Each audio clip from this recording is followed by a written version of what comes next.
I smiled. And that was the part none of them understood, that a man who has buried his wife and built a house with his own two hands does not scare easily, and he does not forget who stood beside him when the roof needed fixing and who only ever showed up when they needed something. My name is Walter, and I am 68 years old. I live alone now in a house in Danville, Ohio, on 11 acres my father left me, in a house I built board by board with my own hands back, when my back could still take it. My wife Carol passed 4 years ago this coming November, and since then the house has been quieter than I ever wanted it to be. I still make coffee for two some mornings out of habit before I catch myself. That Thanksgiving, I wanted the house loud again. I wanted my son, Michael's kids, running through the hallway the way they used to, wanted the smell of turkey pulling everyone into the kitchen, wanted, just for one day, for the house to remember what it used to sound like when Carol was alive and humming in the kitchen, and the grandkids were small enough to be carried on my shoulders. I spent 2 days cooking. I brined the turkey the way Carol taught me, made her sweet potato casserole from the card in her handwriting that I keep taped inside the cabinet door, and I set the good china, the set we only use twice a year, on the table Carol picked out 30 years ago at an estate sale in Mount Vernon. Michael arrived first with his wife, Denise, and their two kids, Sophie and Ben. Sophie ran straight for the tire swing out back, the one I'd restrung the week before just for this, and for a moment, watching her fly through the November air, laughing, it felt like the years had folded back on themselves and Carol was still in the kitchen behind me. Dad, this smells incredible, Michael said, hugging me at the door, and for just a second, I let myself believe the whole day was going to be exactly what I'd hoped for. Denise came in behind him, already glancing around the house the way she always did, taking inventory of things, though I didn't think much of it that day. I should have. Denise had never been unkind to me. Not outright, not in a way I could point to and name, but there was always something underneath her politeness. Something appraising, like she was doing math in her head every time she looked at my house, my land, my things. By 4 o'clock, we were all seated. My daughter Rachel came with her husband and their teenager, and for the first hour it was everything I'd wanted: noise, laughter, Ben spilling his cranberry sauce, and everyone laughing instead of scolding him. Sophie asking if she could have my recipe for the stuffing when she grew up. I sat at the head of the table where Carol used to sit across from me, and for the first time in months, I didn't feel the empty side of the bed the second I woke up. I felt like a father again, a grandfather, a man with a full table. Denise set her fork down first. I remember that detail clearly, because it was such a small, deliberate motion, the kind of thing you do when you've rehearsed what comes next. Walter, she said, and I noticed she never called me Dad. Not once in 12 years of marriage to my son, always Walter, always with a certain distance in it. I wanted to talk to you about something, and I hope you'll really think about it before you answer. I set my own fork down too, mostly out of politeness, and told her I was listening. My parents are struggling, she said. You know, Frank lost his job at the plant in the spring, and with the way things have been, they're behind on their mortgage. The bank's already sent 2 notices. They're going to lose the house by January if something doesn't change. I told her honestly that I was sorry to hear it, and I meant it. Nobody deserves to lose their home, and I know what it costs a man to watch something he built or bought or worked for slip out of his hands. I told her Michael and I had talked before about maybe helping with a loan, something reasonable, something with terms, something that respected everyone's dignity. That's not really what we were thinking, Denise said, and I noticed Michael's eyes drop to his plate, which told me this conversation had been planned between the two of them long before anyone sat down at my table. We were thinking they could move in here. With you, you've got 4 empty bedrooms upstairs that nobody uses. It's just you rattling around in this big house all by yourself. The table went quiet except for the kids, who were still giggling about something in the other room, blissfully unaware that the ground under the conversation had just shifted. I want to be clear about something. I am not a hard man. I have given money to my children more times than I could count over the years. Co-signed loans, paid for braces and cars, and one very expensive semester of college that Rachel's son didn't finish. I have never once, in 68 years, turned my back on my family when they needed help.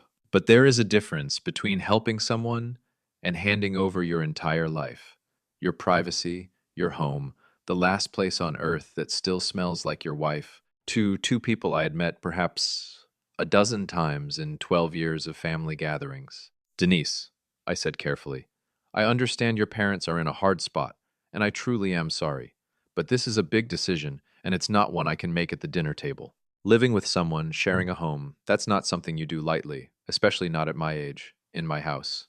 It's not your house exclusively, Denise said, and her voice had an edge to it now that hadn't been there a moment before. It's family property. Michael grew up here. We just think, at this point in your life, all this space going to waste while my parents lose everything. That's a little selfish, don't you think? There it was, the words sitting right there on the table between the cranberry sauce and the good china Carol had picked out herself. Selfish, I repeated, and I felt something in my chest go very still and very cold, the way it does right before you understand a fight is actually happening. Michael finally looked up. Dad, nobody's saying you have to say yes today. We just want you to really think about it. Denise's parents raised her. They're family too, in a way. In a way, I said. They're your wife's parents, Michael. That makes them your family. It doesn't make them mine. Not in the way that gives anyone the right to move into my home without so much as a conversation beforehand, ambushed at Thanksgiving dinner in front of my grandchildren. Denise's face changed then, went hard in a way I hadn't seen from her before. 12 years of careful politeness dropping away all at once. You know what, Walter? Everyone in this family knows how you are about this house. Like it's some kind of shrine. Carol's been gone 4 years. Maybe it's time you let something in here besides your own grief. I felt that one land somewhere deep, somewhere I hadn't expected to still be tender after 4 years, and for a moment I couldn't find any words at all. That's enough, Denise, I finally said, quiet, but with something in my voice that made even Rachel look up sharply from across the table. No, it's not enough, Denise said, standing now, her chair scraping hard against the floor. Carol and I had refinished ourselves the summer before she got sick. My parents are about to be homeless, and you're sitting here in this enormous house talking to me about grief. Like that's more important than two people losing everything they've worked for their whole lives. I did not say that, I said, standing as well, because some part of me understood that I needed to be on my feet for whatever was coming next. I said this is my decision to make, and I will not be bullied into it at my own dinner table. That was when she picked up her wine glass. I have relived that next second more times than I can count. The way her hand moved, deliberate, not an accident, not a flinch, but a decision made in half a second of pure fury. The wine, dark red, arcing through the air and catching the light from the chandelier Carol had bargained the antique dealer down on 15 years ago. It hit me square across the face and chest, and the glass itself, or the edge of it, caught me above my eyebrow hard enough that I felt the sting before I understood what had happened. And then I felt something warm running down into my eye. For one full second, nobody in that dining room moved. Sophie had come back in from outside just in time to see it, and I watched her small face go white with confusion. Watched Ben grab her hand and pull her back toward the hallway. Dad, Michael said, his voice cracking, half rising out of his chair. Are you okay?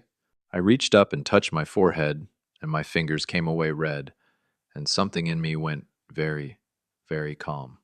Not angry, not yet, not in that moment. Calm. The way I imagine a man feels right before he makes a decision he's known for a while he was eventually going to have to make. I'm going to the hospital, I said, and I picked up the cloth napkin from my place setting, Carol's good linen napkins, and pressed it against my forehead as I walked toward the front hall to get my keys.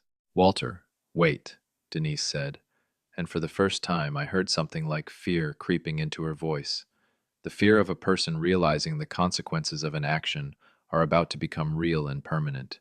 It was an accident, I didn't mean. Where are you going? Michael asked, following me, genuine panic in his voice now, the kind that comes when a person finally understands the ground has shifted permanently beneath them.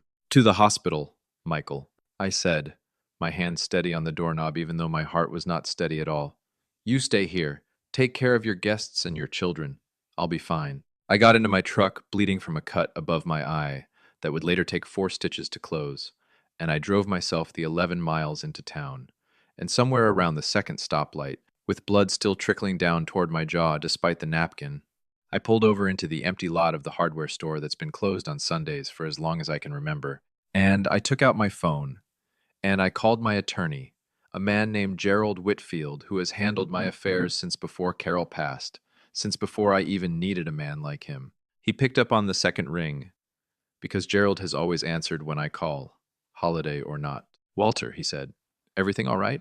No, I said, but it's about to be. Denise threw a wine glass at my head at Thanksgiving dinner and cut me open pretty good. I'm on my way to the ER now. There was a pause on the line, and then Gerald, ever steady, ever careful, said, "Do you want me to meet you there?" "No," I said. "I want you to start pulling together everything we talked about back in the spring. The trust, the deed, all of it. I think it's time." "Understood," Gerald said. "Get yourself looked at first. We'll talk tomorrow." I hung up and sat there for a moment in the empty parking lot with my hazard lights blinking, blood drying stiff on my collar, and I texted him one more line before I put the truck back in drive. Phase 1 is complete. I want to explain what that meant, because it is not what most people assume. It was not a threat. It was not some cold, calculated plan for revenge, cooked up over months of resentment. It was simply this: back in the spring, after a conversation with Michael where he'd hinted, gently at the time, that Denise thought I should consider making arrangements for the house given my age. I had gone to Gerald and asked him to help me think through what it would mean to protect what Carol and I built. Not from my children exactly, but from the possibility that someone might one day decide my home was theirs to redistribute without my consent. I hadn't acted on it yet. I hadn't wanted to believe I would need to. That text in the parking lot was the moment I stopped, hoping I wouldn't. The emergency room in Danville is small, and on Thanksgiving evening it was nearly empty, except for a young nurse named Patricia, who took one look at the gash above my eye and the state of my shirt, and asked, gently, whether I wanted to speak to hospital security about what had happened. I hadn't planned on saying yes. I want to be honest about that.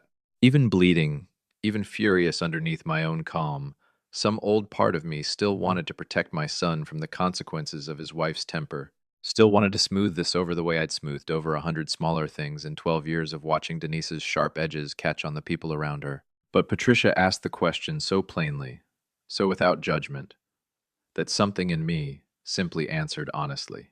"Yes," I said. "I think I would." A young Danville police officer named Deputy Ruiz arrived within the hour, and I told him exactly what had happened, plainly, without exaggeration, and without softening it either. He took photographs of the cut above my eye and the stains on my shirt, wrote down Denise's full name and our address, and told me that given the injury required stitches, this would likely be treated as a misdemeanor assault charge, and that I was well within my rights to press it. I sat in that hospital exam room with 4 stitches closing the skin above my eyebrow, and I thought about Carol, about the house we built together, about how many Thanksgivings we'd hosted at that table, and about how, in one single motion, 12 years of politely swallowed condescension from Denise had finally shown its true face. I did not go back to the house that night. I checked myself into the Comfort Inn off Route 62, called Rachel to let her know I was safe and staying in town, and told her I would explain everything once I understood it myself. Michael called 11 times before midnight. I let every single one go to voicemail. In the morning, I finally listened to them, one after another, each one more desperate than the last apologizing, explaining that Denise was under enormous stress about her parents, that she'd never done anything like that before, that surely I understood, surely I could forgive her, surely this didn't have to change anything between us. I want to say something plainly here. To whoever is listening to this and has ever been told that loving your family means absorbing whatever they choose to throw at you, sometimes literally. Understanding why someone hurt you is not the same thing as being required to pretend it didn't happen. I understood that Denise was frightened for her parents. I understood that fear makes people do things they might not otherwise do. None of that changed the fact that she had put a permanent scar above my right eye. In my own home, in front of my grandchildren, over my refusal to be pressured into a decision about my own house. I called Gerald back 2 days later, once the swelling had gone down enough that I could think straight, and we sat in his office in town and went through everything, line by line. I want to be clear that what I did next was not born from spite.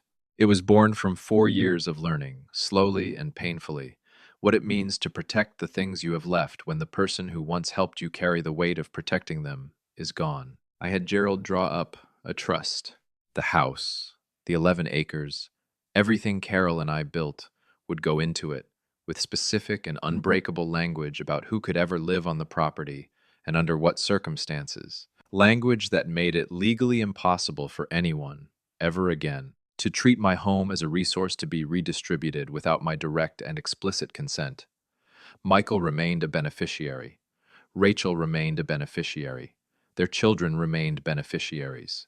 Denise's name appeared nowhere in the document, not out of cruelty, but because a woman who had shown me, with her own hand, exactly how she viewed my boundaries did not get a say in what happened to the home she had tried to claim a piece of by force.